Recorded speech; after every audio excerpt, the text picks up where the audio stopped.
Muy buenas tardes. Bueno, muchas gracias por su tiempo, por estar acá. Muchas gracias a Santiago, el curador, al equipo de producción, a Juan David, a Iván, bueno, a Ecoarte, que fue que nos invitó, a Alessandra Magnícolas, que es una amiga, a Chocolo, a todos.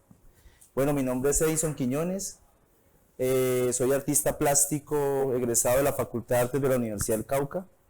Terminé mi maestría en Artes Integradas con el Medio Ambiente de la misma universidad. Y bueno, he venido trabajando en Cauca desde el 2003, desde mi formación académica hasta la actualidad. El trabajo es totalmente autobiográfico, es un trabajo que he venido construyendo, digamos, a partir de las experiencias negativas, generar obras plásticas. Estuve dando un taller, no sé de pronto si alguien estuvo en el taller, un taller que consiste en mi alma y mi cuerpo y contar, digamos, cómo construyo todas estas experiencias, cómo se construyen obras plásticas, desde el contexto local donde vivo, y ahora, digamos, después del 2012 hasta la actualidad en procesos colectivos y ahora proyectos que tienen que ver con Minga. Ese es realmente eso y mi trabajo. Venimos a compartir un proyecto que hicimos el año pasado, una experiencia que tuvimos en torno al Salón Regional de Artistas, Zona Pacífica, siempre lo ha ganado el Departamento del Valle, esta vez tuvimos la oportunidad de ganar esta convocatoria y logramos hacer este proyecto que titulamos Minga de Pensamiento, Prácticas Decoloniales, que tenía que ver todo con el contexto. Digamos que son 3 departamentos que vinculan la zona pacífica, Cauca, Valle y Chocó, y nosotros decidimos enfocarnos un poco más en Chocó. Nos dimos cuenta que mayoría de los salones regionales en su actualidad pues habían como esquivado un poco la zona del Chocó, entendíamos un poco porque está muy lejano, pero igual, digamos, nuestro interés era trabajar, digamos, en esa zona, y de ahí salió un salón que lo llamamos Manuel Zapata Olivella, porque todo el mundo habla de la comunidad afro, pero nadie asume, digamos, esa responsabilidad, y trabajamos con Fabio Melesio Palacios, que es el premio Luis Caballero, que es afro, y trabajamos 3 componentes, los cuales eran las zonas de ETCR, que eran las zonas de reincorporación de las FARC en el departamento. Es la zona de Corinto, la vereda La Cristalina, y ahí en la investigación pues nos dimos cuenta que había un museo prehispánico llamado Museo Prehispánico Comunitario La Cristalina, con más de 5.800 piezas prehispánicas de la cultura Calima, la cultura Corinto y la cultura Pijao, ¿sí? Bueno, ese proceso fue muy interesante de visibilizar, digamos, que los tiempos de posconflicto en Cauca, digamos, que tiene un proceso bien importante, y fueron 3 procesos de paz que son como los más relevantes, que fue con el M-19, entregó sus armas en Santo Domingo, Cauca, después el M-19 y después Jaco Arenas, que podemos decir que el 98% de sus integrantes son de la comunidad Nasa, son indígenas. Y están en la defensa del territorio, y están en la defensa, digamos, del agua, de la montaña, del páramo, y bueno, de todo el ecosistema. Bueno, cuando nosotros empezamos a trabajar, pues miramos como que, como decía Edison, que siempre el Salón Regional Zona Pacífico se centralizaba en Cali, pues que es como la capital del Valle del Cauca y que es como el centro de esa zona, y que el Cauca para el gobierno siempre está como fuera de muchas cosas, de las políticas públicas, de la gente. Digamos que para nosotros era como un territorio olvidado, para muchas comunidades también era un territorio olvidado porque se sentían olvidadas. Entonces nos parecía muy interesante como todo lo que este sector reunía, sobre todo el Cauca y el Chocó, que eran como los sectores más olvidados, que era la comunidad campesina, la comunidad afrocolombiana y la comunidad pues perteneciente a grupos armados de las firmas del acuerdo de paz, y nos pareció muy interesante como proponer para el proyecto trabajo con personas excombatientes de la guerrilla de las FARC, porque nos parecía interesante no solo mostrarlo, sino adentrarnos como a trabajar específicamente con comunidades. Entonces comenzó yendo con unos compañeros. Antes de firmar el acuerdo, en esta época se llamaba Zona Veredal Carlos Perdomo. Esto queda en Santa Rosa, vereda de Caldono, Cauca. Y bueno, cuéntales tú esa parte.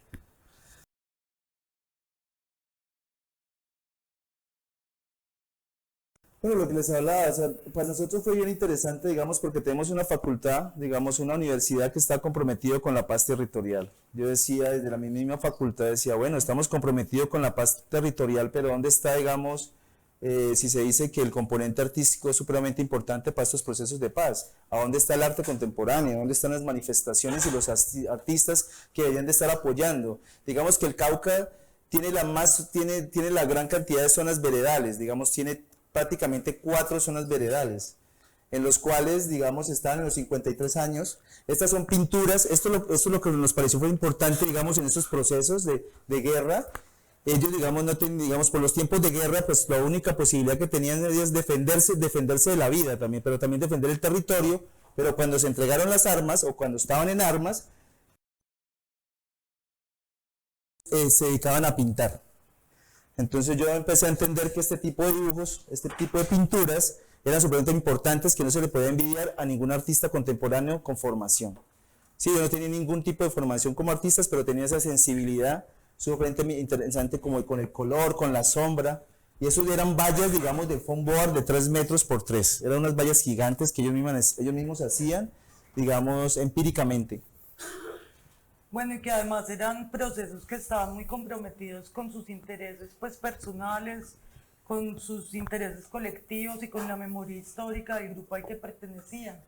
Entonces, en principio, pues nos pareció dentro de la investigación, esta era como la etapa de investigación, como muy importante esa parte. Y luego se empezaron a plantear talleres. Entonces, el primer taller que se dio, de los primeros talleres que se dieron, fueron de frotage. Como todavía estaban las armas, se empezaron a plantear trabajos con estos elementos que habían pertenecido a la guerra y cómo se podían mostrar de otro modo, ¿cierto? Cómo se podían visibilizar de otro modo y pues dejar como una huella, una memoria para cuando ya no estuvieran. Bueno, eso fue bien particular porque estuvimos en una feria hace 2 años que se llamaba Arbo, que es en Bogotá, y digamos que todos los grupos, digamos, al margen de la ley, en este caso las FARC, estaban de moda. Entonces eran pipetas de gas pintadas de muchos colores en diferentes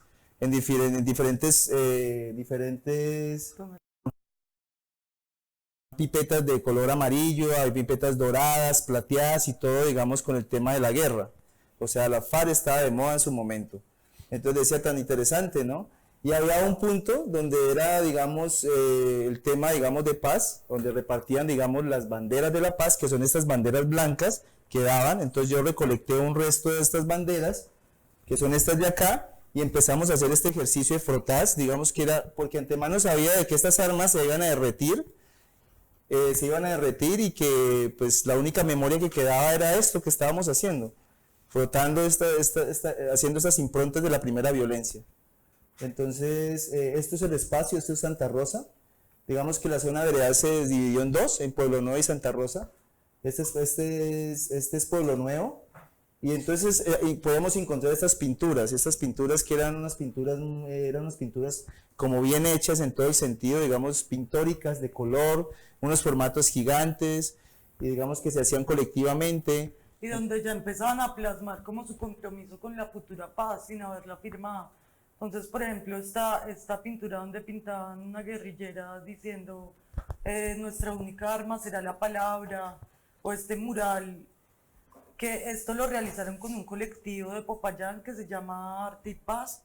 Es un colectivo conformado por estudiantes y profesores de la Universidad del Cauca, todos artistas urbanos, y ese colectivo ha estado súper comprometido también yendo a trabajar en esa etapa de la investigación. Eso nos pareció súper interesante porque ellos estaban muy comprometidos y continúan estando comprometidos con ellos, con su memoria histórica y con lo que querían continuar haciendo con su vida cada uno. por un profesor de la de Cauca, por 3 profesores, por Alex Rodríguez, Jim Fancujan y Guillermo Marín, y pues por un colectivo de estudiantes, pues bueno, allá continúan trabajando. Esto es ya... Bueno, estos son digamos, nuestros primeros acercamientos. Nosotros, digamos, cuando vemos armas de alguna manera, pues nos sentimos un poco asustados, ¿no? Para llegar con un proceso, digamos, como tan... Digamos que en este momento no habíamos ganado la beca, realmente estábamos haciendo un ejercicio de entender, digamos, reconocer esos espacios. Y después de que ya, digamos, decidieron que la beca se daba, entonces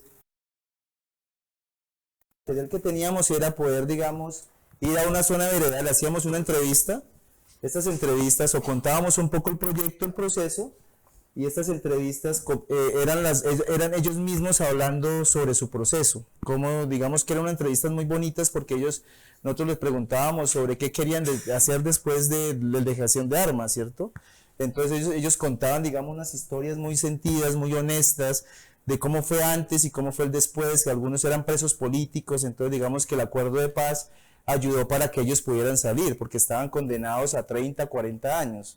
Entonces eso fue bien interesante, porque digamos que cada proceso, como ustedes pueden ver, entonces ya hay niños, hay personas casi de la tercera edad, digamos que llevan prácticamente 20, 25, 30 años, digamos, en las filas, digamos, son personas que no hablan realmente un español, sino que hablan criollo como en primera persona y en segunda persona, entonces es como un diálogo muy bien interesante y bien bonito como...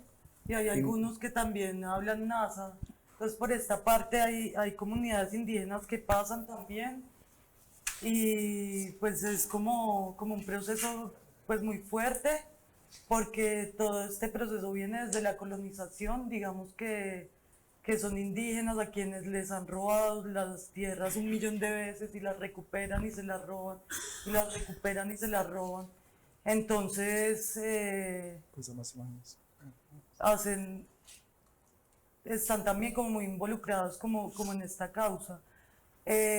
Aquí ya habían llegado las familias, como dice Eddie, para entrar a cada territorio mostrábamos como el proceso del anterior territorio.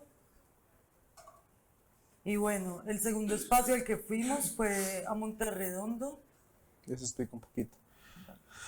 Bueno, Monterredondo, digamos, es la zona norte del departamento del Cauca, está prácticamente ya a una hora del departamento del Valle, ¿sí? Es, digamos, Monterredondo es la zona donde esos son los presos políticos, entonces digamos que tenían un proceso diferente de trabajo, digamos que ahí se iba a las 3 de la tarde la luz, y en las 3 de la tarde de la luz pueden ver estos estallidos de luces que se encuentran en la montaña, que ahorita si ustedes vieron las noticias, ese se llama Corinto. Corinto, digamos, es la zona marimbera por tradición, digamos, ellos ese proceso de legalizar la marihuana, pues ya ellos en su territorio ya es legal, digamos, inclusive en ese tiempo Sedelca, que era la empresa, pues daba la luz para que esos invernaderos pues crecieran. Pues digamos que aquí ya empezó, digamos, a entrar el nuevo gobierno, ya empezó como a cortar esos privilegios, y entonces ahora tenemos este problema en Corinto, pues que ya no hay luz, entonces hay un problema fuerte, digamos, de esos cultivos, hay un problema fuerte, digamos, de que no hay energía, no hay luz, o sea, están, digamos, incomunicados, y digamos que, bueno, está problemático, porque digamos que esos procesos es para que entren otros grupos armados a estar dentro de ese territorio, que de alguna manera se dejó por estos grupos armados, que en este caso son las FARC, que operaban en ese espacio. Yo lo que hice fue entender un poco, digamos, este espacio, y pues me interesaba era trabajar con los materiales que ellos tenían. Ellos habían hecho como unas especies de montañas de camuflados donde habían quemado las botas, los radios, cuando se firmó, entonces todo ese material de guerra fue, digamos, incinerado, ¿sí? Yo lo que hice fue recoger tintillas de colores, o sea, las botas me dan un color verde, me dan un color como gris, digamos los camuflados me dan un tizne negro, y les echamos un poco de acronal y generamos unas tintillas, y con esas tintillas pintamos, digamos, algo que ellos querían, que en este caso, digamos, el anhelo de ellos era dibujar la paz, como pueden ver ahí, este personaje que está acá, se llama se llama Arbey Ambuila, es afro, de la comunidad de Timba, Cauca, donde sale el arroz blanquita. Él decía que su anhelo, después de salir de este proceso, era irse a sembrar arroz. Entonces se llamaba, y él se iba que se iba a sembrar arroz Aguachené, ¿sí? Es que es como el sitio donde está. El otro muchacho es de la ciudad de Cali. Digamos que ellos ayudaron, querían hacer esta construcción, entonces era La Paz, digamos, con muchos de esos colores que había encontrado, pero también estaban las hojas de coca. Entonces eso salió un mural. Este es el espacio de los ETSRC, que son casas construidas, digamos, con material foam board, en este caso Eterni. Y este es el que queda un poco más al norte, que se llama La Alvira. Es mucho más grande, es casi departamento del Valle.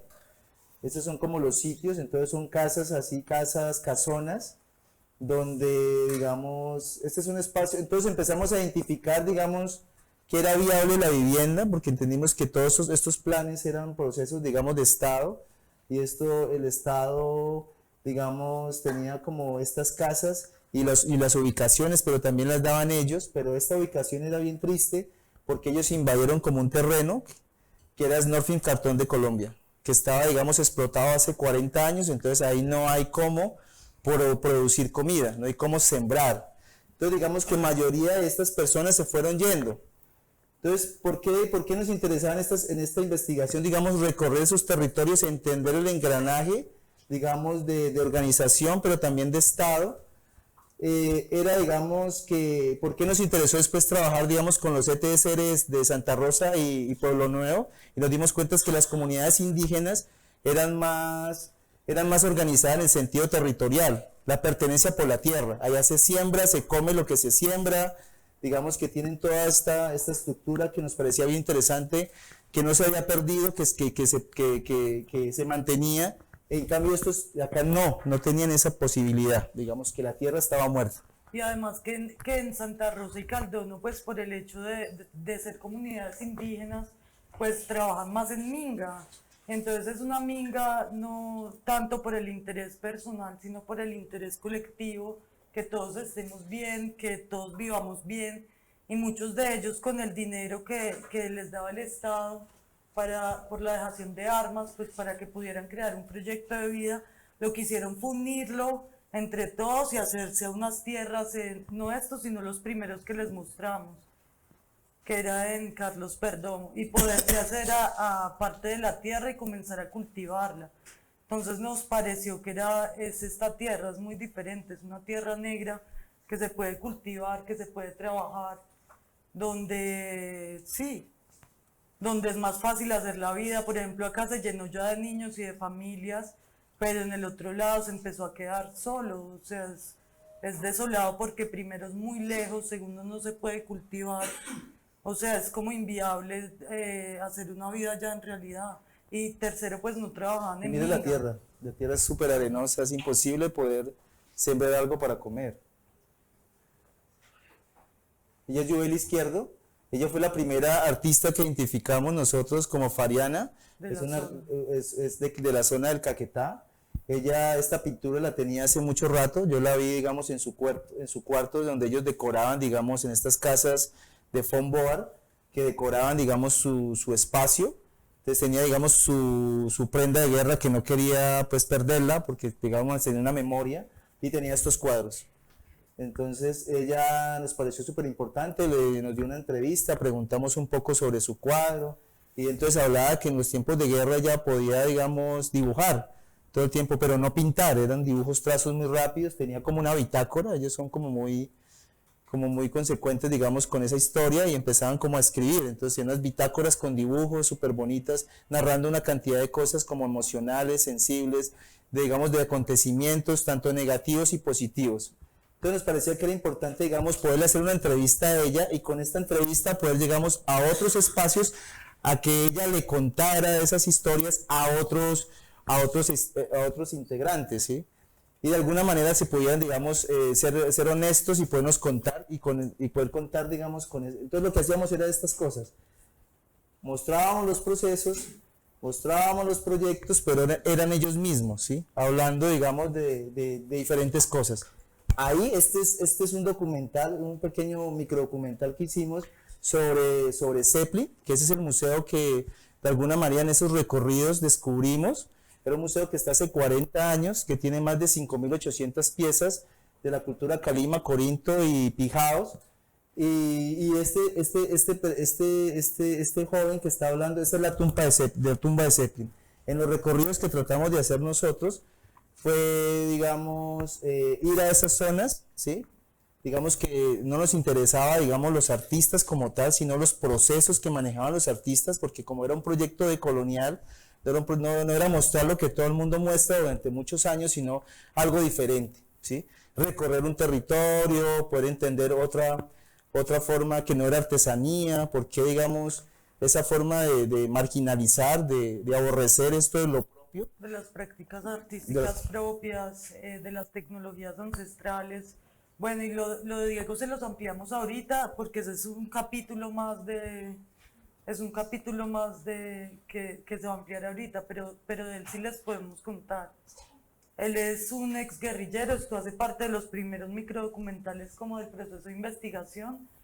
Y él nos cuenta en este microdocumental mientras hacía un sancocho que tenía un hermano soldado, que él quería firmar la paz porque cada que habían enfrentamientos como en la zona, su mamá se ponía muy mal, sufría mucho porque pensaba que había muerto uno de los dos. Entonces que él quería era encontrar a su hermano y poder abrazarlo y pues ya poder seguirse comunicando con él, que era su principal preocupación.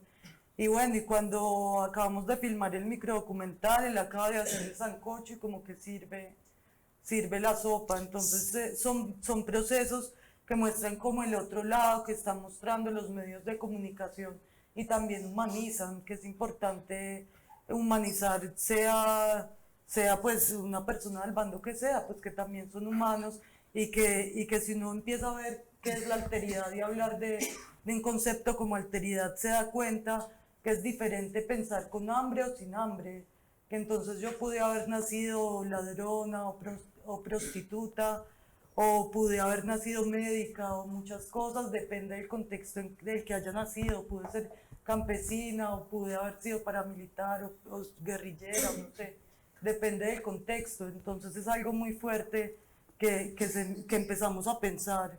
Sí, que es diferente pensar con hambre o sin hambre. Bueno, este proyecto fue bien interesante, digamos, entenderlo porque, digamos, trabajamos con Santos y terminamos con Duque.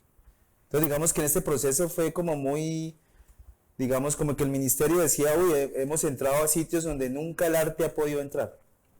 Claro, la primera forma de poder entrar a ese territorio, no se podía entrar porque el territorio estaba minado, entonces la única forma de poder entrar era entrar por el río. Entonces yo preguntaba que si era posible poder caminarlo. Me decía, no, es imposible.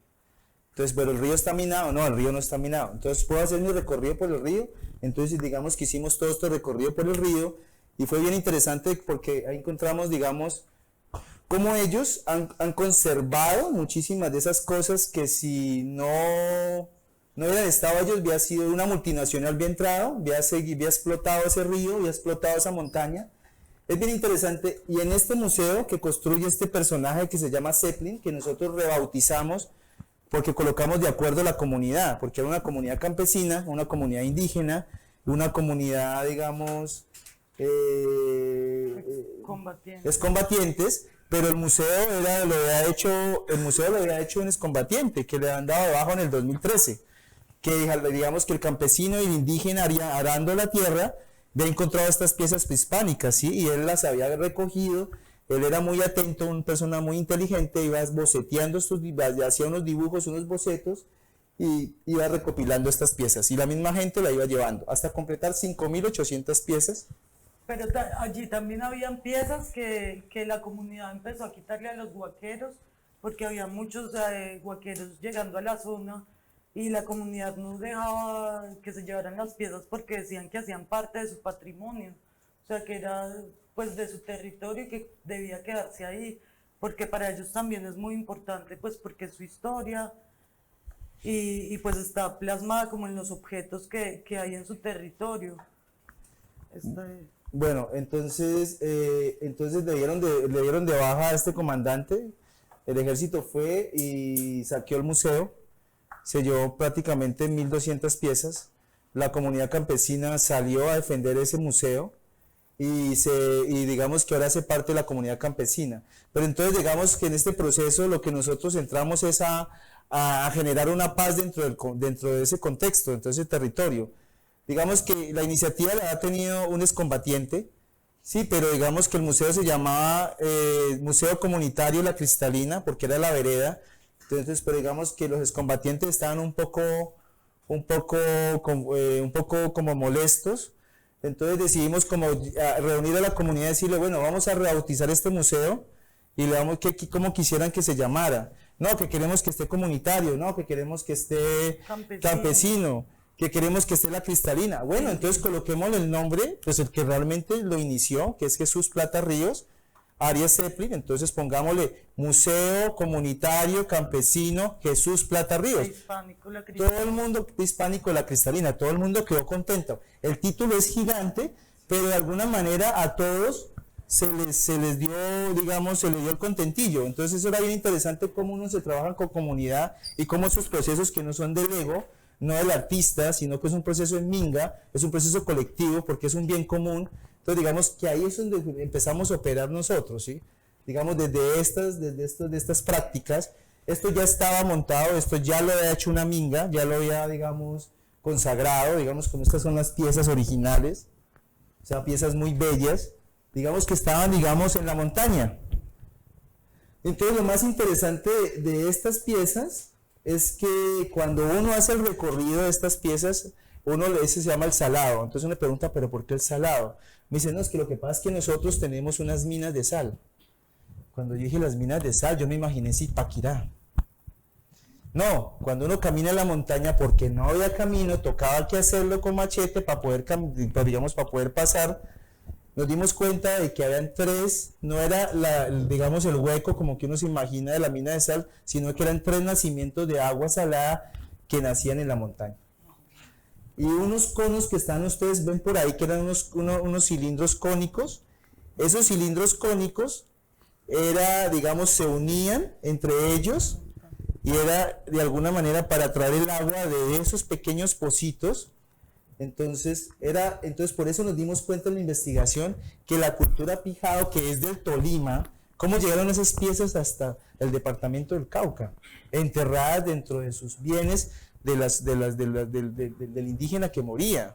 Entonces dimos cuenta que en esa época lo que hacían ellos era sacar el agua salada, ponerlo en estas ollas de barro que ustedes ven ahí, poner a hervir este agua salada, quebrar la olla y sacar la sal. Era el trueque que hacían, entonces ellos llevaban sus piezas. Entonces nosotros no sabíamos, entonces ya lo venimos a entender, digamos, de estar, digamos, en estos proyectos, porque no es un proyecto que, digamos, que se inicia con el ministerio y se acaba con el ministerio. Yo pienso que esos son proyectos de vida que hay que seguir alimentando, porque mayoría de procesos van a las comunidades, eso nos decían nosotros, van a las comunidades, digamos, hacen su tesis doctoral, su tesis de maestría y nunca regresan a la comunidad. Entonces digamos que manosean la comunidad y realmente no siguen ese proceso. Entonces nosotros hacemos un compromiso de nosotros vamos a seguir visitando la comunidad, tenemos totalmente contacto con ellos, nos interesa pues aprender de ellos, digamos, con su forma de organización, con su forma, digamos, de todo lo que construyen, digamos, en minga, porque minga, la palabra minga realmente es traducir, es estar y ser, ¿sí? Es acompañar realmente. Este es como el museo. La comunidad decidió cómo replicar una de las piezas que habían encontrado y hacer como algo parecido y hicieron a Zeppelin y era como, pues empezaron a replicar piezas y eso lo tomamos, nos pareció muy interesante y hablamos con la comunidad que querían hacer como con el museo y pues ahí les vamos a contar ahorita cómo a partir de esta réplica desarrollamos la investigación con ellos y como los talleres. Entonces vamos a seguir como con Chocó.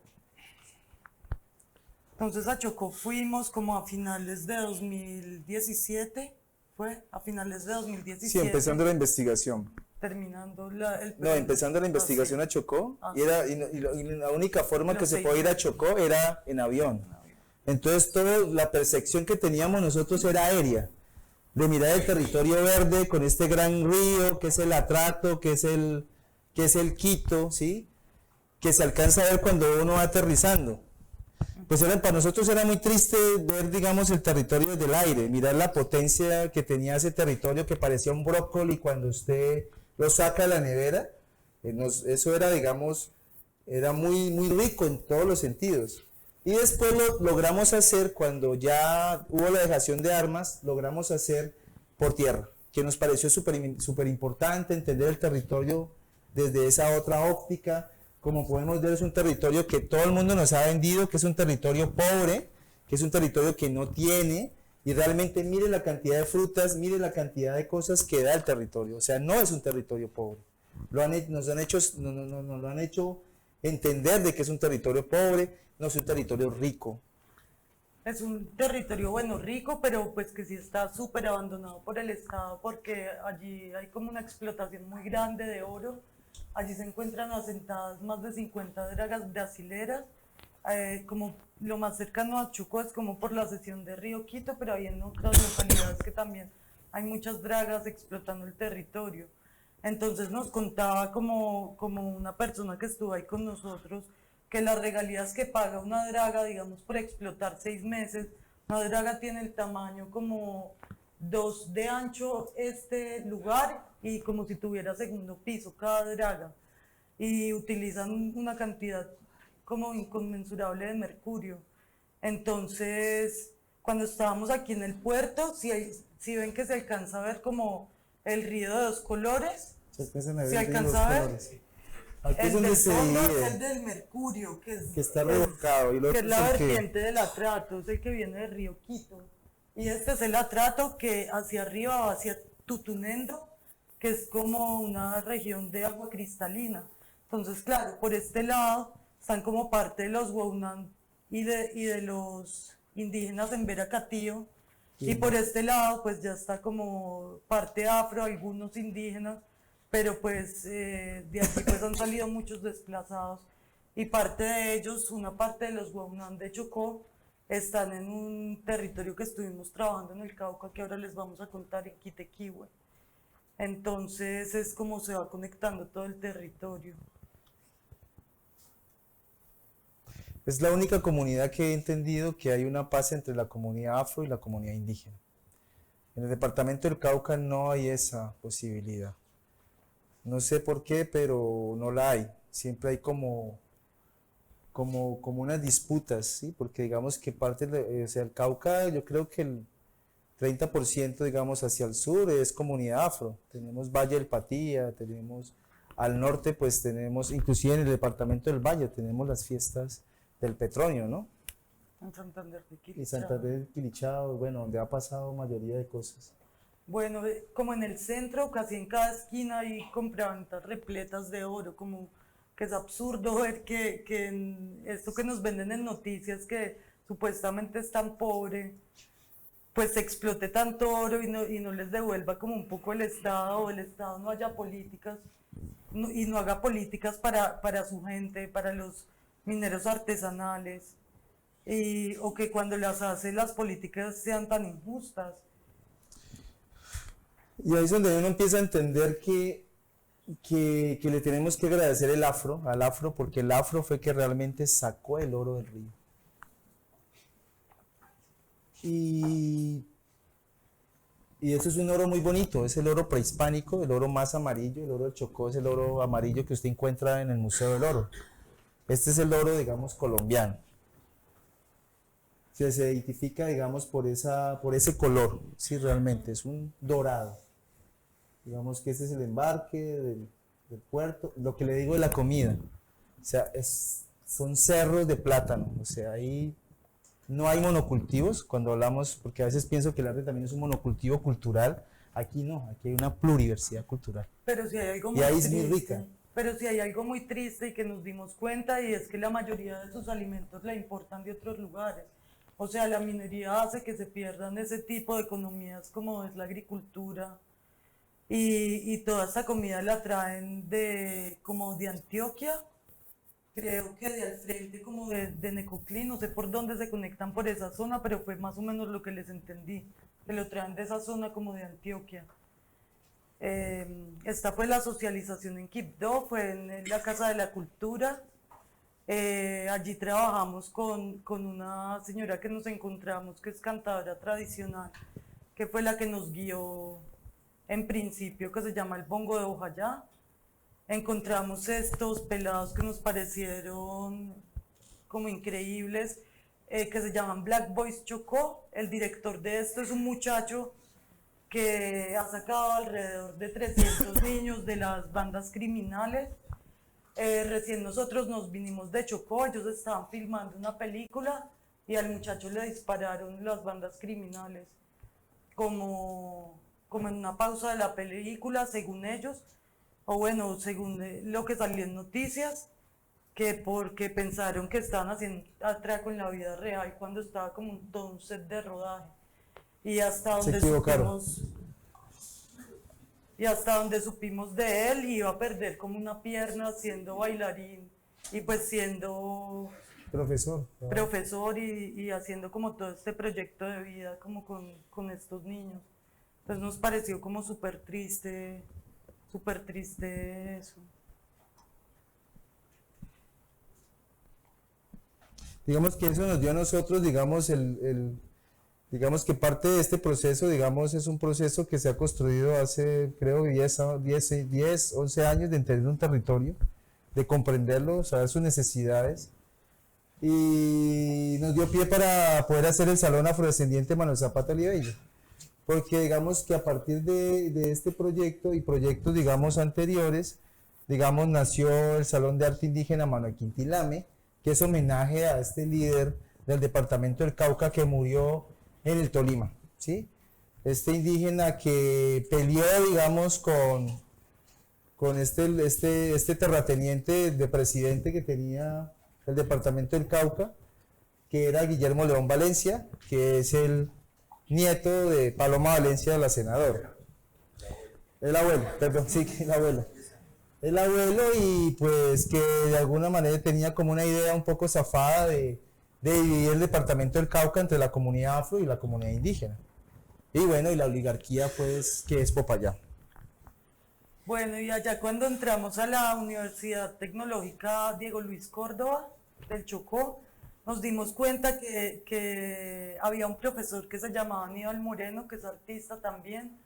Él estaba trabajando hace tiempo con sus estudiantes murales también muy alusivos a la paz, como que estaba muy comprometido en los procesos con sus estudiantes. Allí habían acabado la carrera de artes plásticas, pero él daba como unas materias electivas en arquitectura y pues todo lo hacía como desde lo afro, como comprometidos de la paz, pero desde sus líderes afro. Entonces se parece mucho como a las pinturas también que habíamos encontrado en el ETCR y nos pareció como interesante.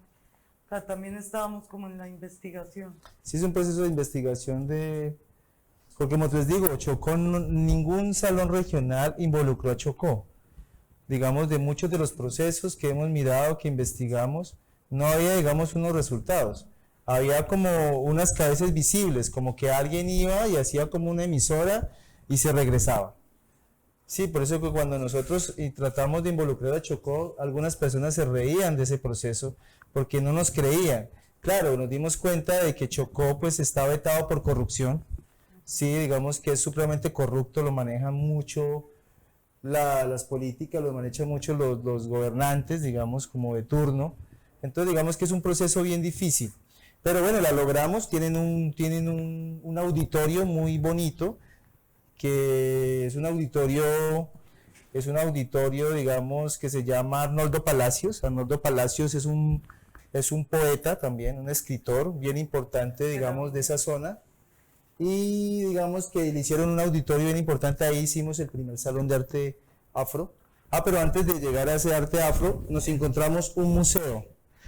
O sea, si uno va a Chocó y va a Quibdó, tiene que conocer el museo, que es un afro, Mantú, Mantú. Mantú Bantú, que tiene, digamos, como si fuera un barco negrero, tiene su estructura. Es un proyecto que es del profesor Sergio Mosquera, él es un historiador de la Universidad Tecnológica del Chocó.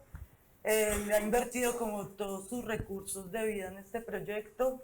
Es un proyecto que vale toda la pena del mundo conocer, desde la fachada de la casa que la hizo como inspirada en uno de los barcos negreros que fueron más los barcos negreros que vinieron que los barcos de los conquistadores.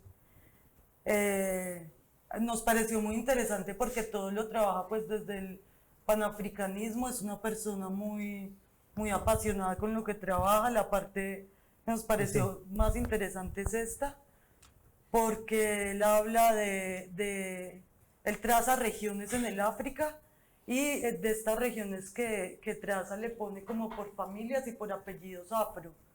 Y traza como la ruta donde se viene a Colombia. Cada familia y cada apellido, cada esta zona eran especialistas en determinado quehacer, por ejemplo, en determinado oficio. En este momento me acuerdo, porque acá no se ve bien, del apellido Mina, y pues junto con 3 apellidos más que él tenía aquí catalogado, que eran los que eran muy buenos para la minería. Estaban los Mandinga, que eran los que eran muy fuertes, eran los que más esclavizaban, que fueron pero eran muy bravos, que fueron los que estuvieron en Cartagena y comenzaron como la revolución negrera. Estaban los Lucumí, que eran muy pasivos y eran los que los amos utilizaban para las cocinas, porque eran los más nobles. Pero entonces cuando los otros afros lograron convencer a los más nobles que eran de este territorio, el más pequeñito, eso sí me acuerdo, de que se rebelaran y que empezaran a envenenar los amos, fue cuando, según el profe, se comenzó a dar la independencia. Y este es el profesor, el que está acá.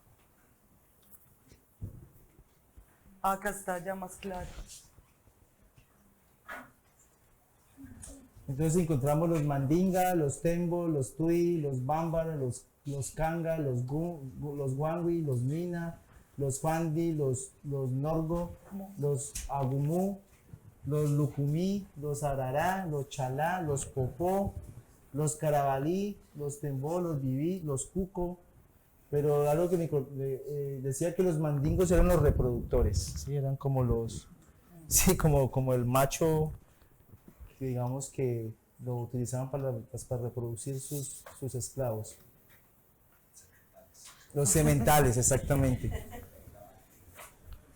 Perdón, ¿esa información la recaban o la consiguen a partir de relatos o hay como una investigación antropológica certificada de textos o de algún libro o alguna reseña que la pueda sustentar? Sí, el profesor es escritor y tiene muchísimos libros, lo pueden buscar, Sergio Mosquera, y él en todos sus libros se documenta bien como de dónde obtiene estos datos de la investigación de su museo. Sí, es el único, digamos, afro que hace una diáspora chocuana, una diáspora de Quibdó, digamos, de todo su proceso, y digamos que tiene en su investigación es el museo. Estamos hablando de que esta casa es una casa como de 4 pisos, donde tiene toda la investigación, desde la diáspora, digamos, desde estos cuadros del barco negrero que fue traído, digamos que son pinturas hechas en su casa. Digamos que es bien interesante ver este proceso porque es el único museo, digamos, que hemos visto, digamos, en Colombia sobre el tema afro. Miren la dimensión de este museo. Elementos que él consigue. Tienen instrumentos, tienen, digamos, toda esta diáspora patiana, africana, chocuana, digamos que es un museo inmensamente grande, es su casa, su proyecto de vida. Y son elementos que él consigue en muchos lugares donde va, donde son países mayoritariamente afro. Entonces él habla ahí como de instrumentos musicales, como una ranita que tenía y que nos mostraba que él solo había encontrado como en varios países como la rana hembra, y que una vez encontró como en un país la ranita macho, que es como un Una que hace musical. cro, y el otro hace cric, cric. Entonces encontró, digamos, que era de la diáspora, ¿sí? Era como que era bien interesante el proceso que hacía él sobre lo afro, todo sobre lo afro, ¿sí? Él tiene, digamos, el tema de los animales, ¿sí? El tema de la brujería o estas cosas, también, pero tiene un museo bien interesante que solamente se proyecta películas afro. Tiene dentro del museo un cine afro, sí, donde solo son películas afro y funciona cada 8 días. Aquí se llama Mad Africa Films. Él tuvo un proyecto con el Y Ministerio tiene de toda la Cultura. sala, perdón, tiene toda la sala, digamos, tiene su pantalla y tiene, digamos, las películas, ¿sí? Que se proyectan.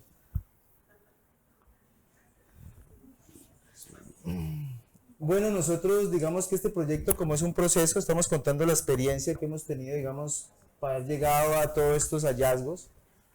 Se abrieron convocatorias, creo que fue un poco, como les digo, no nos interesaba un poco, creo que era muy específica, como pueden ver, dice convocatoria de artistas y colectivos o colectivos, dice se convocan artistas o colectivos de diferentes áreas residentes en los departamentos de Chocó, Cauca y Valle del Cauca a enviar sus portafolios de artistas empíricos académicos. Yo creo que fue la única convocatoria que abrió artesanos, porque siempre dice el ministerio, vamos a sacar lo más relevante de la región.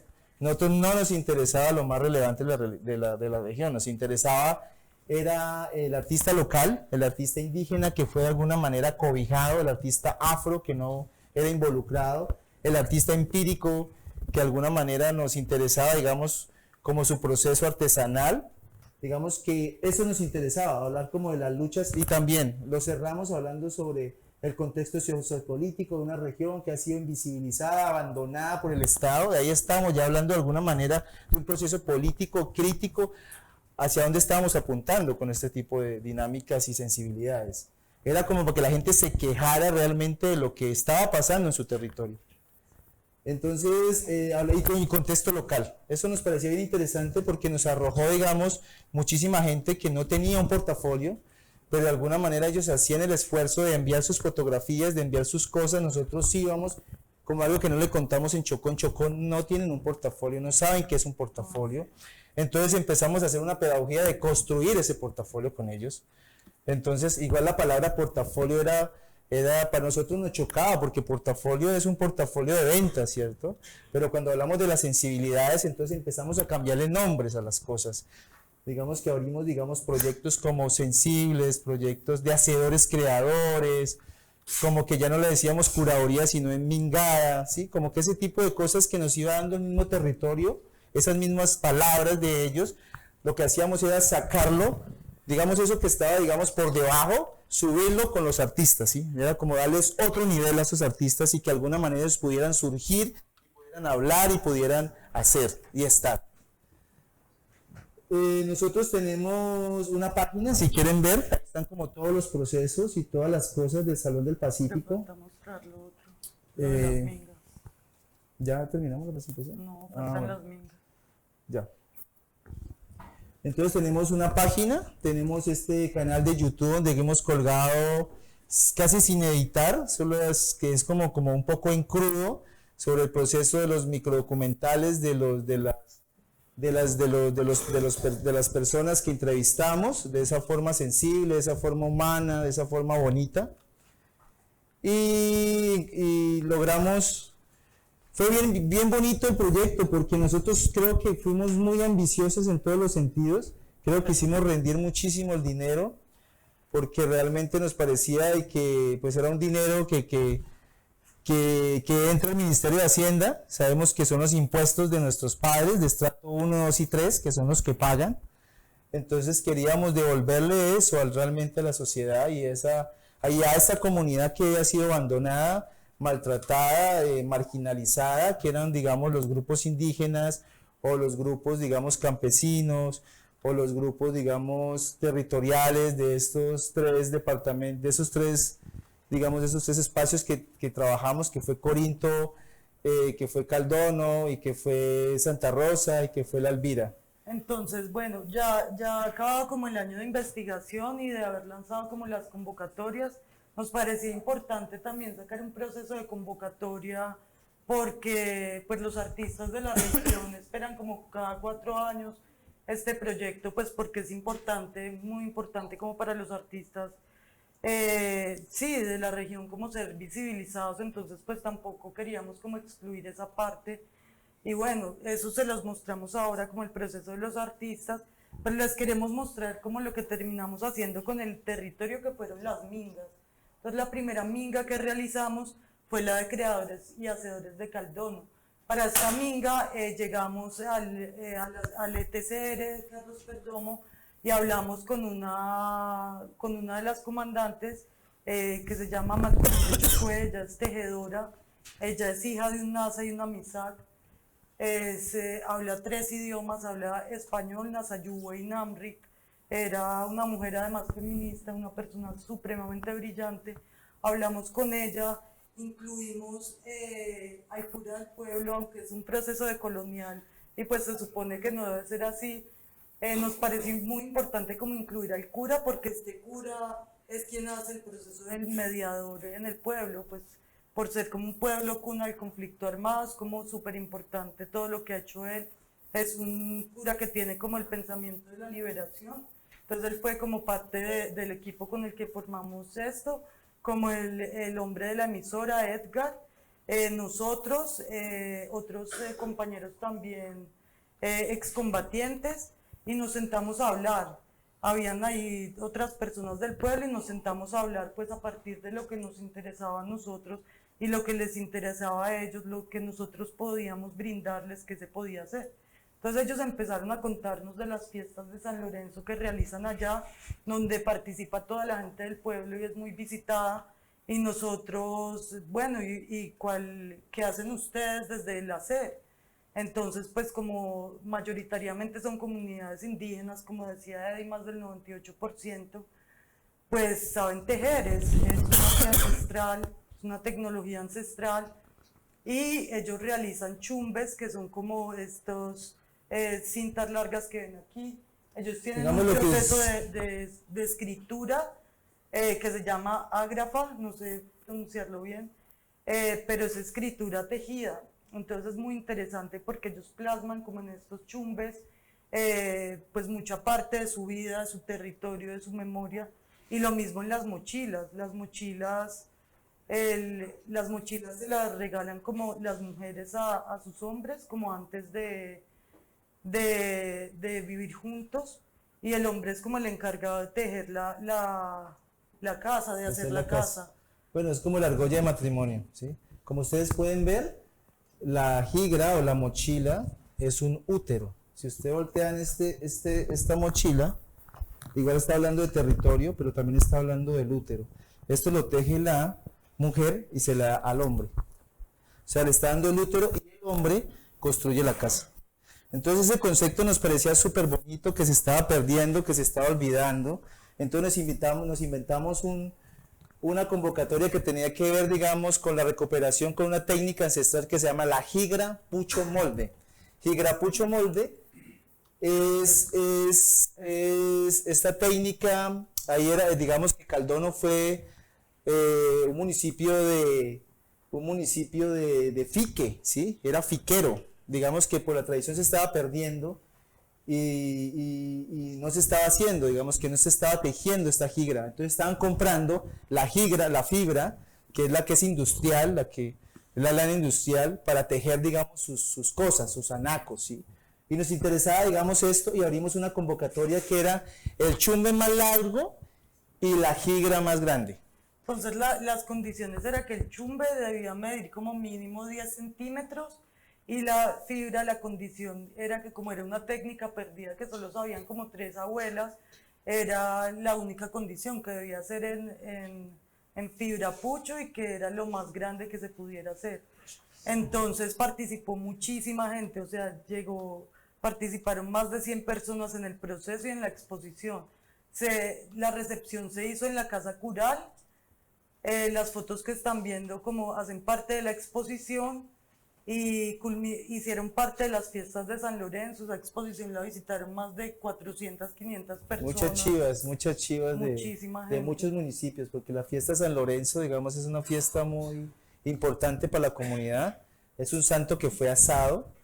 Cuando le piden a Lorenzo la curia pedir, digamos, todas las riquezas de la iglesia, él dice que él dio toda esta riqueza se la dio al pueblo, ¿sí? A la gente que más necesitaba. Cuando fueron a pedirle cuentas, Lorenzo no tenía. Entonces dijo, bueno, tráigame las riquezas que usted custodiaba. Dijo, bueno, voy a traer las riquezas, y reunió toda la gente del pueblo y dijo, mira, aquí está tu riqueza. Y por eso fue asado vivo. Entonces digamos que es un santo del calor, del fuego. Y de la comida. Y de la comida. Entonces lo que hace, digamos, en las fiestas de San Lorenzo, digamos, es el trueque. Es un trueque donde lleva la mejor semilla a la gente, sí, el mejor maíz, no es el peor maíz, es la mejor mazorca, el mejor tomate, la mejor gallina. Se lleva y hacen como una especie de cerro gigante de montaña, y digamos que lo dejan en la mitad de la plaza, y la gente más pobre compra eso a 1.000, a 2.000. Entonces es como de alguna manera un mercado para la gente más necesitada. Entonces esos proyectos eran necesarios visibilizarlos. Son proyectos, digamos, que llevan muchísimos años en esa comunidad. Caldono ha sido una ciudad, uno de los pueblos más afectados por el conflicto. Digamos, como pueden ver, esta era la antena, digamos, del conflicto. Si todo el tiempo querían destruirla. Es un pueblito muy, muy hermoso. Digamos, muchas de las comunidades que viven ahí son NASA, ¿sí? Digamos que su sustento, digamos, era el fique en su momento. Y no sé por qué cogí así el video. No sé, está corriendo como muy lento. No Mira, este que está es el Santo Lorenzo, es un santo, digamos, que tiene anaco. Es un santo que es indígena, y es un santo, digamos, que cada quien lo van paseando y van recolectando, digamos, las cosas. Digamos cómo la iglesia empieza a mediar, o sea, allá no está el Cristo crucificado, sino está el Cristo encadenado. Digamos que toda su estructura de la iglesia es una estructura totalmente indígena. Se da su misa, digamos, se da en nazayugüe, se da en lengua indígena. Entonces es bien interesante, digamos, ese proceso de resistencia que tiene esta comunidad, y cómo la religión entra a mediar con esta comunidad, porque no se dejan dominar. Tienen, digamos, sus historias. Esto es lo que les digo, las ofrendas, que son las mejores semillas, el maíz, el repollo, lo que da la tierra. Y digamos que esto lo compra el más pobre, ¿sí? Entonces ahí no entra el dinero, ahí entra una necesidad. Entonces estas son las ofrendas que se recogen en cada zona que él hace, digamos, su estación. Bueno, nosotros los talleres que hicimos con los chumbes y las mochilas, para esos talleres contratamos a el colectivo que se conformó por las mujeres excombatientes, y a esta mujer que les contaba ahora, que es Daisy, para que dieran los talleres y se empezara a entretejer como un tejido social a partir del cura mediando con los excombatientes, con la comunidad indígena y con el pueblo. Además empezamos como a llevar talleristas de Popayán, y ahí se entretejieron como procesos muy interesantes como entre ellos. Entonces, claro, las que querían ir a ver las clases de tejido del pueblo tenían que subir al ETCR a ver la clase, porque las primeras profesoras que tuvimos que eran del pueblo y no las del ETCR, no iba nadie a sus clases. Entonces fue muy interesante como que arriba se subían a la clase. Bueno, este es como el montaje de la exposición. Esto se volvió un mural de mochilas y chumbes. Eso que ustedes lo ven como artesanal, como que nos da un poco de vergüenza cargar una mochila. Preferimos cargar un maletín y darnos cuenta de que es un territorio y que hay una escritura y una lectura en lo que estamos cargando. Entonces le dimos esa importancia de hacer estas mochilas un mural diferente, ¿sí? No un mural con pintura, con estas cosas cómodas, sino un mural diferente con mochilas y chumbes. Entonces fue nuestro aporte, digamos, de entender esas dinámicas de la comunidad, trabajar en comunidad y, digamos, visibilizar esa comunidad con esa técnica que era como aborrecida un poco, como que no les paraban como atención. Hicimos un montaje para ellos y este era en esta exposición habían más de 200 artistas, ¿sí? Porque cada artista tenía su mochila, entonces este artista llevaba a su mamá, a su papá, porque estaban en una exposición y están exhibiendo eso que él había hecho.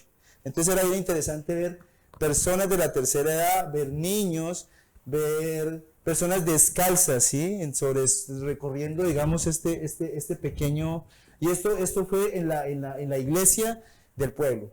Entonces, buscar otros espacios diferentes, al cubo escénico, al cubo blanco, sino un espacio alternativo, que eso nos interesaba, trabajar con lo que tenemos, con lo que estamos en comunidad, con lo que está ahí a la mano. Eso nos interesaba muchísimo para sembrar esa pequeña semilla, para que ellos sigan cultivando eso, sigan, digamos, replicando esas formas sensibles de construir estas piezas artísticas. Bueno, ¿quiénes se ganaron el primer premio? Ah, bueno, eso fue muy bonito, por ejemplo, la premiación. O sea, yo no sé tejer, mi compañero que ella tampoco sabía tejer, entonces decidimos hacer algo totalmente democrático, que fue, digamos, que el público escogiera la mejor mochila. Entonces fue bien interesante porque nosotros sacábamos la mochila y la mostrábamos. ¿Qué les parece esta mochila? Mirámosla. Esta mochila mide 30, esta mochila mide 40, por tanto. Entonces había una mochila que a nosotros nos había interesado muchísimo, que era de este tamaño, que sabíamos que de pronto era la ganadora por su tamaño, y el mismo público la descalificó, porque dijeron, esa técnica se llama fibra pucho molde, no gigra pucho molde. Ahí que hay una gran diferencia, una es natural y otra es artificial. Y otra cosa era, como no tejíamos, ellos hicieron una mochila supremamente grande, que era de costal de papa. Entonces dijeron, esa mochila es falsa, porque eso es de un costal de papa. Entonces eso era interesantísimo, que la misma comunidad fueran los jurados, no nosotros los expertos, porque nosotros estábamos aprendiendo. Y eso fue bien interesante con la comunidad, involucrar a la comunidad, que ellos sean los mismos jurados, que ellos sean los mismos curadores también. Eso nos interesaba muchísimo. Y bueno, ahí está la medida del chumbe que ganó. La comunidad también midió como los chumbes, y bueno, este fue el ganador. Medida de 17 metros, que es uno que está por ahí. Muestra el útero, digamos que es una iconografía muy fuerte para la comunidad. Digamos, construir este útero era hablar de la mujer tejedora, de la mujer, digamos, que está en proceso de resistencia, de la mujer indígena, ¿sí? Que no se le ha dado, digamos, el valor como tal, digamos, dentro de lo artesanal para ellos, porque es que la mujer es la que teje, la mujer es la que siembra, la mujer es la que cuida al hijo, y fuera de eso, asume la responsabilidad cuando el marido muere, es la líder. Entonces, digamos que este símbolo para nosotros era darle esa importancia a esa mujer, que no se le ha dado la importancia, que no se le ha dado, digamos, esa importancia que es muy bella, ¿sí? Entonces, construimos este gran útero que medía 3 metros, 6 metros. Los hemos hecho prácticamente 4 veces. Lo hicimos en Quibdó, lo hicimos en la Facultad de Artes de la Universidad del Cauca, lo hicimos en el Museo Negret, y ahora lo más seguro es que esta pieza entre al Salón Nacional de Artistas, que nos pareció bien importante. No nos interesa como artistas, nosotros ya realmente no, creo que ya cumplimos una función. Nos interesa más es darle visibilidad a esos otros que no han sido visibles, y que tienen que ver, digamos, con ese proceso que estamos encaminados y que estamos tejiendo. Entonces, como hablábamos con ellos, nos interesa es... Pero primero, que es que estoy empezando al revés. Bueno. Nos interesa es darle esa voz. Nosotros simplemente hacemos el susurro de algo que está sucediendo, ¿sí? Simplemente lo apropiamos y lo mostramos. Hacemos toda una investigación de Wikipedia, pero que realmente pierde la vida y que está, digamos, sembrando la comida y que está defendiendo el territorio, está en la montaña. Y no le damos ese valor a ese indígena, a ese campesino que realmente está haciendo la tarea como la tiene que hacer.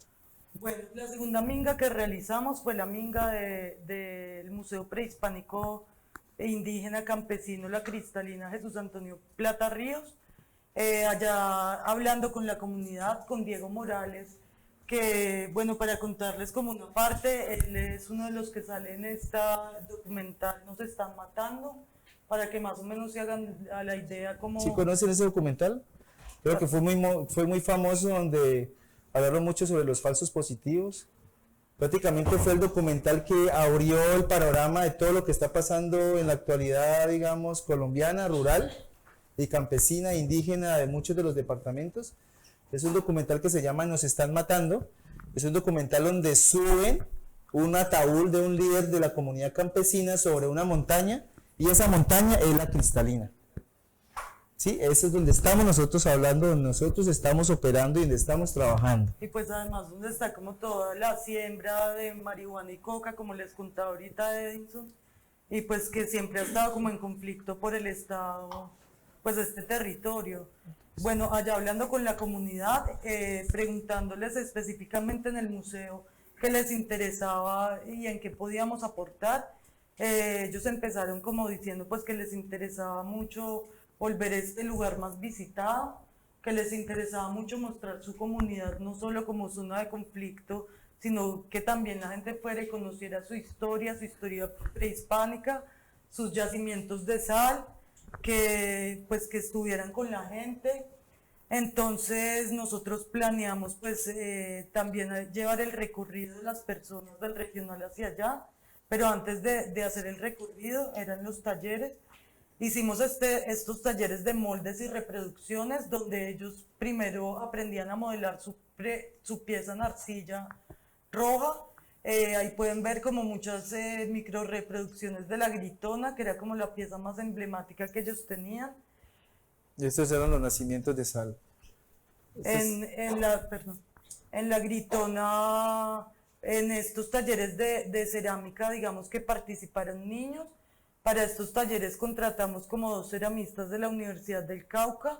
La idea es que las personas de la comunidad quedaran como con el proceso claro, entonces tenían como que llevar una carpeta de procesos para anotar cómo era el proceso de modelado, luego de vaciado del molde y luego como del vaciado ya de la pieza, y que estas piezas a futuro quemarlas. Ese taller no lo hemos hecho, pero es como el futuro proyecto con ellos, hacer el horno para que aprendan a quemar las piezas y la vendan como parte de sus recordatorios del museo, que fue lo que nos pidieron. Sí, estas son las minas de sal. Cuando hablamos de minas, lo que les hablaba era como uno se imagina ahí como un cráter así gigante. No, estos son un pequeño nacimiento de agua salada que da la montaña. Y bueno, así hicimos unos recorridos en los cuales muchas de las comunidades externas, él es Diego Morales, él es con el que se trabajó, digamos, en ese momento estamos abriendo carretera para poder pasar y hacer estos recorridos prehispánicos sobre la mina. Digamos, esta es la zona alta de la mina donde se encontraron las huacas, muchas de las piezas donde se encontraron ahí arando la tierra, que es esta pequeña montaña. Y donde además ellos cuentan que hay una pirámide prehispánica. Este es el proceso como de moldes que les contábamos ahora y de vaciado de piezas. También se hicieron talleres de muralismo, pero estos no estaban planeados, sino que empezaron a suceder durante el proceso. Para este taller fue un colectivo muy grande y iba un muralista que estaba trabajando como asistente curatorial en el proyecto. Entonces todo el equipo era súper comprometido como en continuar los procesos, estaban como los que sacaban video, el fotógrafo, como las talleristas, y todos continuaron como trabajando en lo que fuera sucediendo, como dejarse llevar por la gente y por el territorio, y pues la gente encantada pues así, llevando a cabo los procesos. Entonces ellos hacían parte del equipo, como que eso no estaba planeado, pero le dieron el taller a los niños como de muralismo. Y lo que les íbamos a mostrar por acá era el segundo taller, que era pintura sobre camisetas. Entonces contratamos a Andrés Fabián Domínguez, que es un artista del Amazonas, que estaba radicado en un pueblo cercano a Bogotá, y Andrés nos envió una propuesta para hacer este taller y para resaltar las piezas más importantes para las personas del museo. A partir de los talleres se empezaran a vender en el museo y crearan como una segunda economía para el museo y para la comunidad. Bueno, con Andrés, bueno, digamos que hay una residencia que se llama Popayol. digamos que él entra por convocatoria a la residencia y nos interesa mucho el proyecto. Él lo estaba enfocando un poco más a externo, más un poco interno.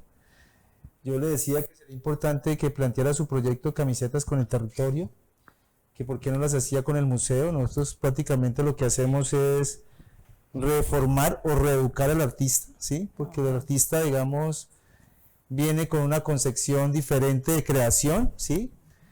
Y cuando entra al territorio tiene que cambiar. Ellos vienen con un guión, así como el primer día voy a hacer esto, el segundo día voy a hacer esto, no. Esto le cambia totalmente.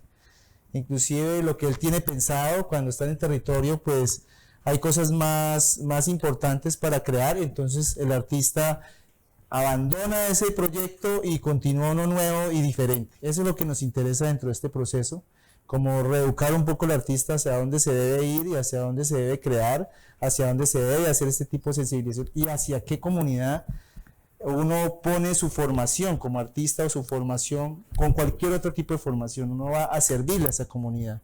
Y después, si hay tiempo, pues saca su producción. Eso fue realmente lo que se hizo en este proceso. Eso es lo que les contaba, que logramos, digamos, rebautizar este museo en el sentido de que nos interesaba pensar la comunidad, ¿sí?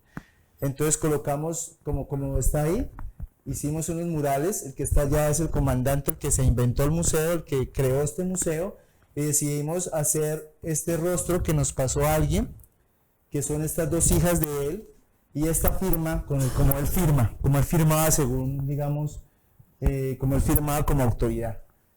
Y logramos ponerle el nombre que está ahí, Jesús Antonio Plata Ríos, Museo Prehispánico Comunitario Campesino Jesús Plata Ríos. Ese era el mural, digamos, al frente del museo.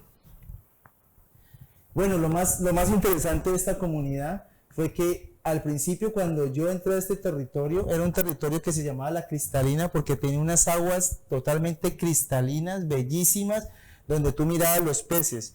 Pero históricamente se dice que cada 20 años hay una avalancha. Y cuando yo hice unas fotos supremamente bonitas de La Cristalina, cuando entro a La Cristalina me encontré con unas piedras como de 6 metros, una cosa así, que casi se lleva al museo la avalancha. Entonces digamos que estaban en un proceso totalmente fuerte de la comunidad de reintegrar, digamos, como de acomodarse. Y pues, se me olvidó. Bueno. Entonces, ¿cómo pueden ver el territorio aéreo? Digamos, cómo toda esta avalancha que acaba de romper, digamos, parte del museo. El museo es el que está acá. Y estas mingas de construcción, que era supremamente bello. Eran cosas, digamos, de 6 de la mañana que se pasaban piedras de un lado al otro. Eso era como ver un performance. O sea, pasaban de la orilla a la otra orilla y con eso reconstruían lo que se había caído. Esta es la avalancha, es una avalancha bastante grande. Por poco se lleva al museo, como les digo. Entonces ellos estaban en la pelea de que el gobierno quería sacarlos de esa comunidad, que fueran a Cali a pagar arriendo. Pues decían, pero ¿cómo nos vamos a ir a Cali? Si es que nosotros tenemos aquí nuestra parcela para poder sembrar, comer, allá ¿cómo vamos a sembrar en un apartamento? Entonces estaban en ese proceso de resistencia que nos parecía bien interesante, visibilizar eso que estaba, digamos, escondido. Y que el museo de alguna manera cubrió y les ayudó a que eso se lo solucionara, digamos. Entonces ese es un pequeño videito de todo el proceso, digamos, a corto plazo de una investigación de 2 años, en las cuales se involucra a la comunidad, se involucra, digamos, a la comunidad campesina. Ahí está, digamos, el Congreso de los Pueblos, como pueden ver, esta marcha patriótica, una cantidad de procesos, digamos, que tienen que ver la comunidad campesina, también que tienen que ver, digamos, con la defensa del territorio, ¿sí?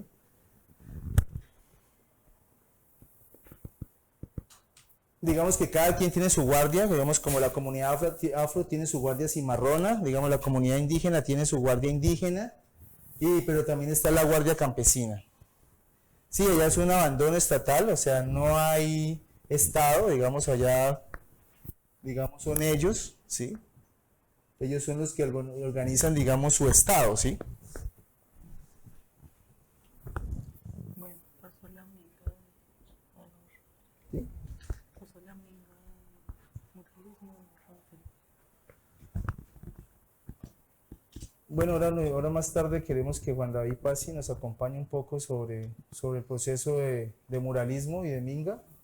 Para la tercera minga invitamos como a Juan David Quintero, que acá nos está acompañando afortunadamente. Juan David en ese momento y pues hasta ahora ha trabajado como es especialista en muralismo y graffiti en arte urbano y nos parecía muy interesante que él, teniendo como una visibilización tan grande, pudiera llegar a este territorio y trabajar, digamos, con personas que trabajan desde el arte urbano, desde el muralismo, pero que no estuvieran tan visibilizados. Entonces, Juan David, ¿quieres salir?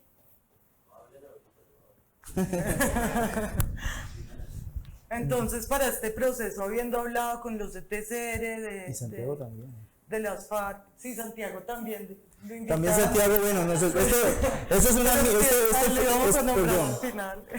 esto fue una minga de alguna manera. Nosotros no es que seamos las cabezas visibles de este proyecto. En este proyecto hay más o menos 200 personas. O sea, hay 50 personas de la comunidad Quitequí, hay 50 personas de la comunidad, digamos, de Caldón y Santa Rosa, otras 50 de la comunidad de Corinto, digamos que es un proceso en minga, digamos que hacemos un acompañamiento, hacemos visible, digamos, sus sensibilidades, sus procesos, y digamos que nosotros lo que queríamos era invitar a muchos de nuestros amigos, ¿sí? Digamos, porque uno trabaja estos procesos son con los amigos, porque los enemigos lo hacen quedar mal. Yo siempre me he llevado, digamos, esa pauta, y yo le decía, esto no es de la comunidad, desde la comodidad de Bogotá, esto no es cómodo, o sea, ir allá, digamos, a dormir en el piso, a levantarse a las 5 de la mañana, bañarse en el río, ¿sí? Entender la naturaleza, entender la montaña, es entender otra clase de riqueza que te da el territorio, ¿sí? Que nosotros estamos entendiendo mal la riqueza, porque como Occidente nos ha enseñado, es entender otras cosas, o sea, la gallina pone el huevo, van y va a la paila, y digo, wow, ¿sí? Uno le pregunta a los niños de la ciudad de dónde viene la leche y dicen que viene de la nevera, ni siquiera tienen esa percepción de dónde viene lo que se está consumiendo. Bueno, entonces esta minga, hablando con las personas del ETCR, ellos pues para todo este tipo de decisiones se reúnen y pues votan como por procesos democráticos y ellos estaban de acuerdo todos, pues la mayoría, en plasmar como en las fachadas de sus casas, que eran ya como lienzos en blanco, toda la memoria histórica de su grupo, de las FARC, y de todo el proceso que vivieron durante los 53 años y de sus líderes y lideresas. Entonces era como esta primera parte del proceso. Este fue el pinito que hizo Juan David porque él se comprometió llenar todo este territorio, todavía faltan como el 90% de las casas. Se hizo un 10%, un 5%, falta 95%. Y falta la segunda parte además, que es la memoria personal y colectiva de cada persona que vive en la casa o en el territorio. Entonces ellos afuera es la memoria histórica como grupo y adentro entonces ya es su familia, es su hijo, es lo que viven ya más humanamente. Entonces yo les quería hacer una parte muy bello antes de que se me olvide. Por ejemplo, trabajando, uno de los comandantes que quería contar esto hace rato como anécdota, que era como de los más bravos, Giancarlos, está casada con convive con una indígena Nasa que también es muy brava, Alba, y recién los conocimos, pues les teníamos como pues mucho respeto y además del respeto un poco de miedo, porque sobre todo Alba era muy brava, pero luego nos dimos cuenta que eran unos seres extremadamente especiales, eran poetas. Ellos tenían un hijo que creció afuera, lo criaba la familia de él, pues en el tiempo de guerra, y ellos extrañaban tanto a su hijo que todas las noches escribían poemas para él. Uno con un Giancarlos con un lapicero negro en una página y Alba con un lapicero verde en la otra. Entonces me acuerdo una vez que le estaba contando esa historia a un poeta amigo de Santiago y le decía que era la historia más linda del mundo y él se puso a llorar, que es que sí, me acabaste de contar la historia más linda del mundo. Entonces es así como con esas historias, como con esas vivencias se humaniza un poco más. Y bueno. Ahí está atrás cuando ahí. Bueno, sí, eso es. Y la cuarta minga, para que ya pasen Santiago y Juan David como a contarnos cómo les pareció. Fue la minga de vida de Quitequihue en memoria al líder asesinado Gerson Acosta, que es quien Edison trae como en la camiseta y en los pendones, que además trae su mochila que tenía puesta el día que lo asesinaron. Mientras Edison les va mostrando, yo les cuento un poco. Gerson Acosta fue gobernador de una comunidad que fue víctima de la masacre del Naya. Es una comunidad nasa a quienes le mataron la mayoría de sus viejos y viejas, de sus padres y madres, y a quienes les asesinaron la memoria. Ellos se quedaron desobligados, se quedaron sin habla, perdieron muchas de sus costumbres y de su cosmogonía y cosmología. En esta comunidad cuando empieza a crecer y el Estado empieza a ver qué tipo de reparación puede hacerles, si reparación colectiva, psicológica, reparación real, que es la económica, Gerson empieza a tomar como el poderío de su comunidad, la gobernación, y él empieza a pedir como el territorio, que es ahora donde viven, que es Quindío, Cauca, empieza a pedir escuela, colegio, que fue un plan de vida que ellos trazan y que dibujan, ya se los muestro. En la primera casa que habitan. En la primera casa que habitan, de la reparación que les hacen del territorio, que fue una hacienda que era de un narcotraficante, de Justo Pastor Perapán, y allí lo ubican. Entonces Gerson, cuando empieza a pedir estas reparaciones y empieza a ir a Bogotá, se da cuenta que en los papeles dicen unas sumas de dinero y en la realidad están otras cosas. O sea, que supuestamente tienen el supercolegio, la superescuela. Bueno, las casas sí construyeron algunas, pero no tienen agua, por ejemplo. Y pues que esto es muy importante como para una comunidad indígena. Entonces él empieza a denunciar eso, como los robos que le hacen a su comunidad. Y pues claro, lo matan como en la cancha del territorio donde lo habían recientemente reubicado él y a su comunidad. Sí, digamos que cuando hablamos de los líderes asesinados, por ejemplo, parte del trabajo que tengo, digamos, que traje desde Popayán, desde el Cauca, digamos, son como unos casquillos que son como los testigos de la violencia. Yo traje 710 casquillos que he recogido durante más o menos unos 15 años, 10 años. Estos casquillos... la minga, porque se conoció la minga, porque se conoció el Cauca, digamos, por este proceso de resistencia. Inicialmente empezó con este estudiante que perdió el ojo, ¿sí? Que era de la Facultad de Artes, ¿sí? Gracias a ese estudiante que perdió ese ojo, solucionaron una cantidad de problemas a todas las universidades. Pero tuvo que alguien perder un ojo, tuvo que alguien sembrarse para poder solucionar. Entonces, la minga también pasó igual. Con la minga se murieron 16 o 17 personas, en las cuales los medios pues no dijeron nada porque es muy difícil contarlo. Digamos que con esta minga lo que nos interesaba era poder hablar no de esa persona que muere, sí, porque digamos que para la comunidad nasa morir es regresar, es un honor, porque se regresa a la tierra. O sea, para el nasa es la madre tierra y por ella se da la vida, así según dice el himno, ¿cierto? Mientras un indio muere, otro nacerá. Sí, entonces digamos que regresar a ese útero, ¿cierto? Es un honor. Entonces lo que no se debe hablar es de esa persona que muere, sino ese plan de vida que queda, que es el que sigue floreciendo. Entonces nosotros nos hemos equivocado mucho cuando no hablamos del territorio, cuando hablamos de un líder, pero no sabemos ese líder que dejó. Y parte de Gerson, pues de seis veces gobernador, es un resguardo totalmente nuevo, ¿sí? Es un resguardo que carece de agua, ¿sí? Por eso cuando fue la compañera Man Nichols a visitarnos a la residencia que iba con un proyecto en torno a la coca, nosotros le decíamos, pero bueno, la coca todo el mundo la hace, todo el mundo habla de ese tema. ¿Por qué no piensas en algo que puede pasar en el territorio? Y ella venía trabajando, digamos, con los indígenas Dakota sobre el río, que era el tema del agua. Entonces encontró allá un proceso bien interesante, bien hermoso, porque ella, digamos, al principio creo que no fue aceptada, ¿fue la cosa? No, pues es que no recuerdo muy bien, pero llegamos y era muy tarde y entonces... Nebló. Entonces, neblar o llover es símbolo de algo bueno o algo malo. Nosotros no entendíamos porque sabía que era agua, la niebla es agua, pero no es algo negativo. Entonces eso a ellos les dio como un aire de que teníamos que regresar.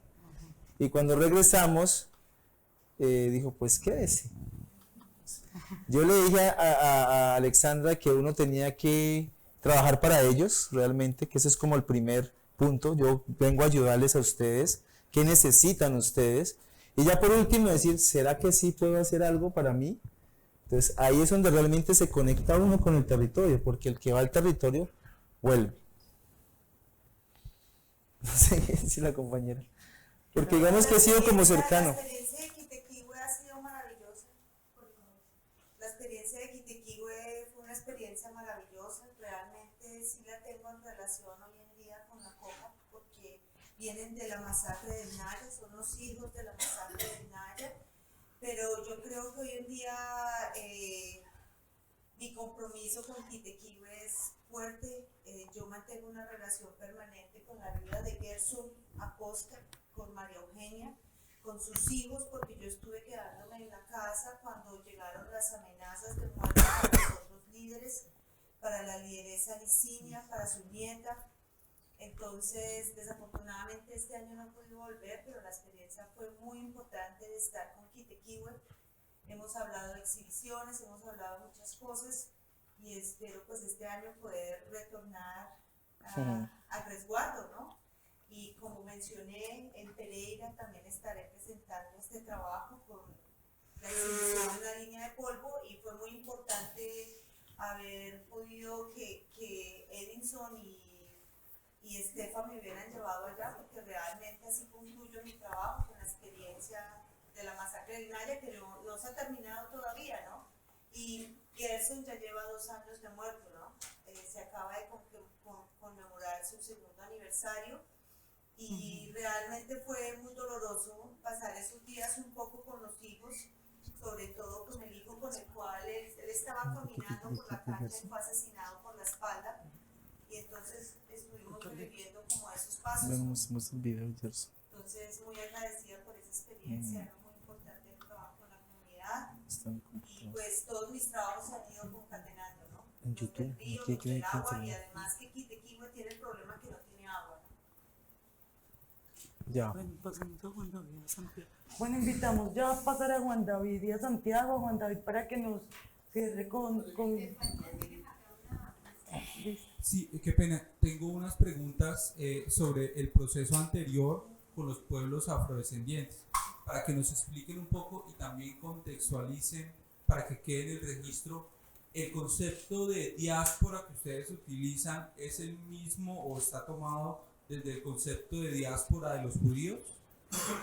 No sé cuál es el concepto de diáspora de los Cuando judíos. explicas, cuando hablas de diáspora en el proceso, ¿nos podrías explicar un poco desde dónde se aborda o cómo lo podemos entender? Y también el otro concepto que sería muy bonito que nos explicaras, porque quizás para nosotros los santandereanos no está muy claro el de sembrar una persona.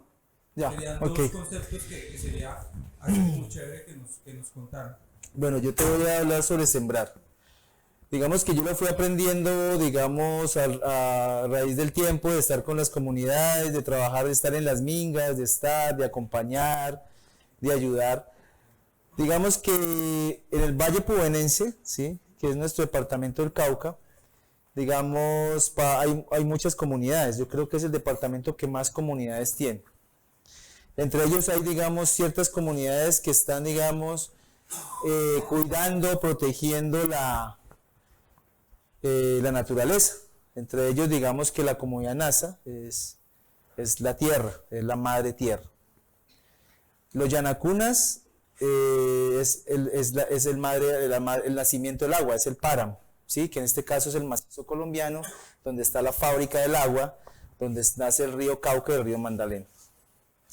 Entonces, entendiendo de que no es una sola universidad, sino que es una pluriversidad en las comunidades indígenas o las comunidades andinas, yo empecé a buscar como ese ombligo, ¿sí?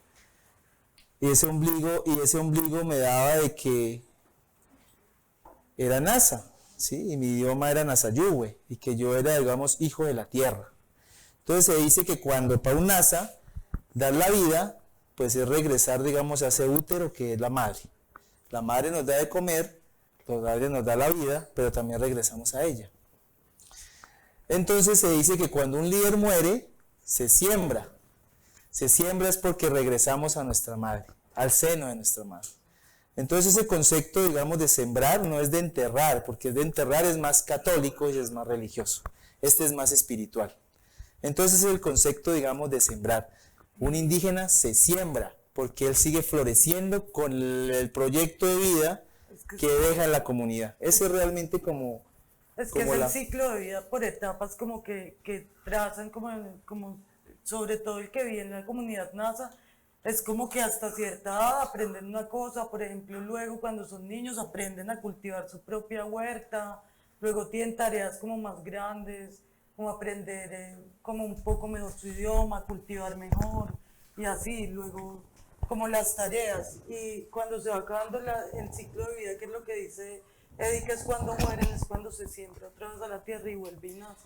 Digamos, planta y así. Digamos que la relación de la bandera también es bien importante, ¿cierto? Como aparte de eso, la CRI, el ONIC, digamos que la relación tiene que ver, digamos, la sangre que se derramó los indígenas para recuperar la tierra. Ese realmente es el verde y el rojo. Pero siempre ha sido sangre, pero siempre ha sido esperanza. Entonces digamos que en ese proceso está esta bandera, que es prácticamente el pueblo pubenense de una parte de la comunidad Nasa, de la comunidad indígena que tiene su lengua propia, que es el Nasayuhue. Digamos que cuando hablamos de la diáspora, ¿sí? Realmente cuando nosotros hicimos la investigación, hablábamos de procesos decoloniales, ¿sí? De procesos propios, de procesos autónomos, de procesos locales, ¿sí? Y digamos que la diáspora era como, para mí, empecé a entender que era esa historia local que no había sido contada, ¿sí? Sino por Occidente, sino la oralidad de ellos. Para mí eso realmente, bien entendernos desde la práctica, ¿sí? De entender los rituales, de entender sus formas de expresión y sus compromisos con las comunidades. Eso fue realmente lo que entendimos con eso, ¿cierto, Estefanía? Pero nuestro proyecto era un poco más darle visibilidad a eso que era invisible, que nosotros habíamos acobijado, que Occidente había acobijado, porque de alguna manera tenemos ese concepto pues también latinoamericano, pues pensamos como latinoamericanos, pensamos como colombianos, y pues me parece que es importante darle el valor, ¿sí? Nosotros lo que hacíamos con esto era darle visibilidad a esos procesos, resaltar esos procesos que estaban invisibles. Quiero, pues como Estefanía me ha interpelado varias veces, pues para hacer justicia, desafortunadamente mi visita fue muy corta, fuimos con Edison al ETRC de Candón una tarde. Lo que les puedo contar es que pues, nos trataron muy bien, me sentí realmente, bueno, descubrí un mundo nuevo, en el corazón del Cauca, y a la compañera Matilde Chucue. Le compré esta mochila, no puedo decir mucho más. Si quieres despedirme, porque me tengo que ir al aeropuerto a tomar el avión. Entonces, de nuevo, Sandra, muchas gracias. Maestro Carlos Julio Quintero, llego un poquito tarde, lo vamos a excusar, pero sí quiero darle las gracias y perdón que me meta. No, sí. Porque el maestro Carlos Julio es un luchador por la defensa del páramo acá. Es quizá el primer artista que yo conocí que tenía una vocación activista sobre el problema que está sucediendo en Santander, y es difícil de encontrar, ¿no? Entonces cuando ya supe que estaba en la exposición, pues me sentí muy honrado, que haya aceptado, que quiso participar. Para mí es un honor, de verdad, es un gusto. Les voy a pedir también otro aplauso.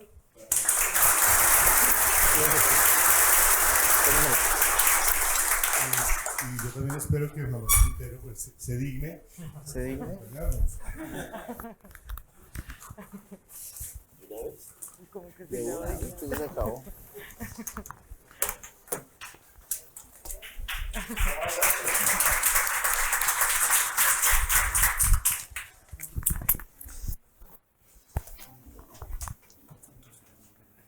Bueno, buenas noches. Un poquito la garganta, un poco más. No, ya terminamos. Ya terminamos. Terminó, gracias. Muchas gracias. Muchas gracias. Muchas gracias. Lo que contaba Estefanía y Enzo es que el estar allá es una experiencia bien interesante para mí porque ya llevo más de prácticamente 10 años trabajando con muralismo, graffiti, vandalismo, digamos todo, digamos estas manifestaciones, sticker, cartelismo, todo que se da en la calle. Y llegar a Caldono, Sí. Caldono, ¿fue el año pasado? Sí. Sí, no, pues, Mediados, en agosto. Sí. Llegar allá y digamos utilizar digamos sí, lo que decía Enzo, salir del confort del famoso festival de siempre donde todo pues está patrocinado por 1000 empresas, donde tienes los patrocinios de latas Montana, donde en algunos casos patrocina Red Bull, o sea, cosas que también van más allá, digamos, también que obviamente las respeto mucho y trabajo con ellas, pero que van un poco más allá de ese confort, es también como llegar a estos espacios y conocer el contexto, conocer las personas que viven, conocer qué está pasando, conocer qué se quiere pintar también, ¿no?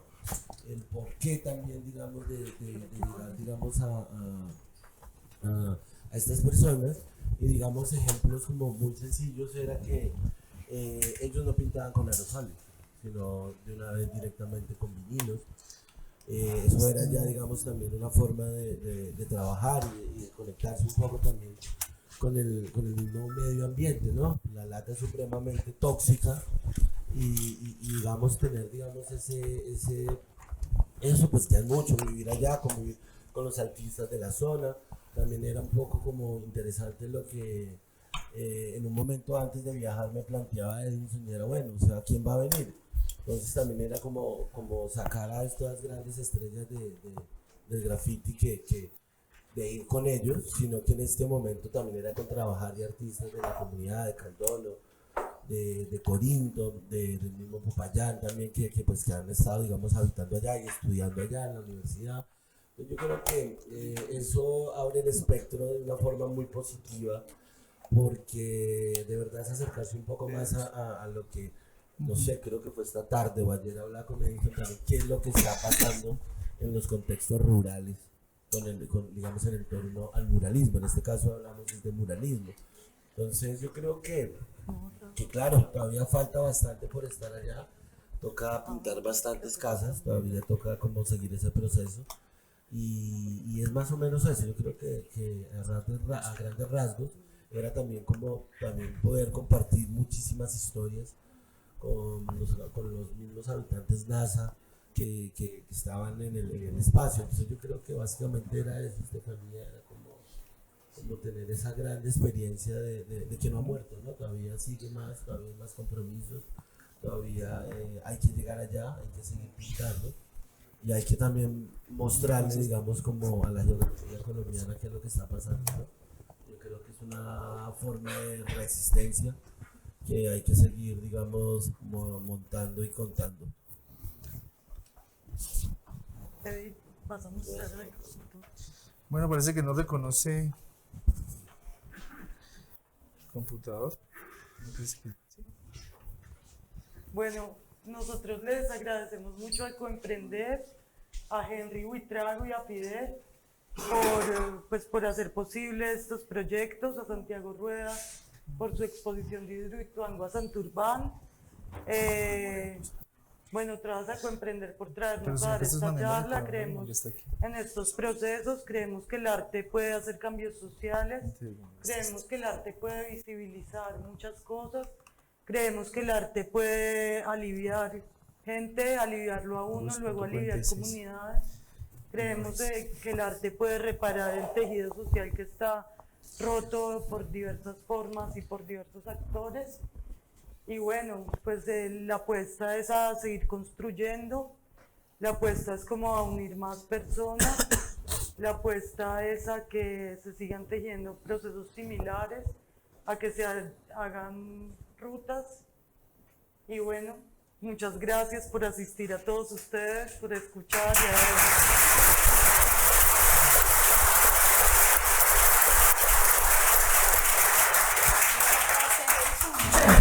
Me gustaría expresar admiración a los exponentes que demuestran una gran sensibilidad y entrega por el servicio a la comunidad.